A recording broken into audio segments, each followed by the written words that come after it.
অনেক দিন ধরে এই স্যান্ডউইচটা দেখে আসতেছিলাম, তো আজকে বানিয়ে ফেললাম। তো এই স্যান্ডউইচটা কিভাবে বানালাম সেটা আপনাদের সাথে অবশ্যই শেয়ার করব। এখানে সাথে হচ্ছে একটু ফ্রেঞ্চ ফ্রাইও ভেজে নিছি, আর সাথে মজু তো থাকবেই অবশ্যই। তো আমার এই ক্লাব স্যান্ডউইচ বানাইতে কি কি লাগলো সেটাই আমি আপনাদের সাথে শেয়ার করছি। এখানে হচ্ছে আমি 2টা সিদ্ধ ডিম নিয়ে নিছি, দেন এখানে হচ্ছে একটু চিকেন আমি ম্যারিনেট করে ভেজে নিছি আর কি তেলে। তারপর হচ্ছে এখানে মেয়োনিজ আছে, সালাদ নিয়ে নিছি। সালাদ বলতে শসা, টমেটো আর পেঁয়াজ, তেমন আহামরি আর কিছুই নেইনি। তো ফার্স্টে হচ্ছে এখানে যে আমি 2টা ডিম নিছি, ওই 2টাকে ভালো করে ম্যাশ করে নিতেছি, একেবারে গুঁড়া গুঁড়া করে ম্যাশ করে ফেলবো।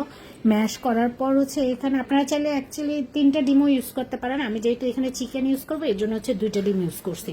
দেন হচ্ছে আমি মেয়োনিজ দিলাম, এখানে হচ্ছে টমেটো সসটা দিচ্ছি। আপনারা চাইলে একটু স্পাইসি সসও ইউজ করতে পারেন যদি ঝাল বেশি খান। আর এখানে হচ্ছে আমি ওই যে চিকেনটা একটু পেঁয়াজ দিয়ে ভেজে রাখছিলাম তাহলে সেটা দিলাম। আর এখানে হচ্ছে আমি 2টা সসেস ভেজে রাখছিলাম, 2টা সসেস দিয়ে দিলাম। আপনারা চাইলে সসেসটা স্কিপ করতে পারেন, সেটা আপনাদের ইচ্ছা। তো আমি এখানে সসেস ইউজ করছি। আর এখানে হচ্ছে আমি সালাদগুলো দিয়ে দিতেছি। এখানে হচ্ছে আমি টমেটো, শসা আর পেঁয়াজটা, কাঁচা পেঁয়াজটা ইউজ করছি।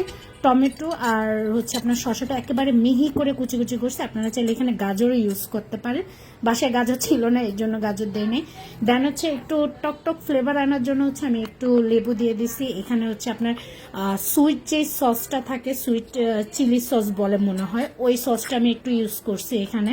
দেন এটাকে খুব ভালো করে আমি মিক্সড করে নিতেছি কাঁটা চামচ দিয়ে। আপনারা চাইলে হাত দিয়েও মিক্সড করে নিতে পারেন, ভিডিওতে একটু স্টাইল দেখানোর জন্য আর কি করছি।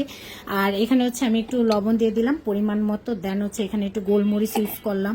আর যদি চান আমার মতো একটু লাল মরিচের গুঁড়াও ইউজ করতে পারেন, যেটা আমি এখানে ভিডিওতে হয়তো দেখাইতে পারিনি, তবে আমি এখানে একটু লাল মরিচের গুঁড়া ইউজ করছি। শুকনা মরিচটা আর কি ব্লেন্ড করে, চিলি ফ্লেক্স যেটাকে বলে। তো এটাকে আমি একটা সাইডে রেখে এখানে হচ্ছে বাসায় তেমন পাউরুটি ছিল না, আমি আগে জানতাম না যে বাসায় পাউরুটি নেই। 4 পিস ছিল, 4 পিস দিয়ে কোনো রকমে আপনার বানাবো, ক্লাব স্যান্ডউইচ বানাবো। বাসায় পাউরুটি নেই, এটা যদি জানতাম তাহলে বাইরে থেকে আনাইতে পারতাম।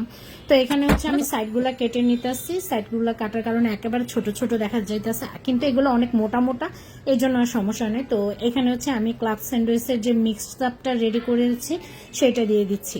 তো আপনারা চাইলে হচ্ছে আপনারা একটু পাউরুটিটাকে আগে ভেজে নিতে পারেন। তো আমি এখানে ভেজে টেজে নিই নেই ভাই, আমি হচ্ছে ডাইরেক্ট এভাবে দিয়ে দেন হচ্ছে ভাজবো। তো এখানে হচ্ছে আমি পরিমাণ মতো ক্লাব স্যান্ডউইচের পাউরুটির ভিতরে এইগুলা মিক্সগুলা দিয়ে দিতেছি, 2টাতেই সেমভাবে দিলাম। তো এখানে হচ্ছে আমি তাওয়াতে হচ্ছে একটু ভেজে নিছি, 2 পাটি একটু এদিক ওদিক করে ভেজে নিছি আর কি, এর জন্য হচ্ছে একটা কালার চলে আসছে। আর সাথে হচ্ছে ওই যে বললাম একটু আলু ভেজে নিছি আর মজু, এই তো এতটুকুই ছিল।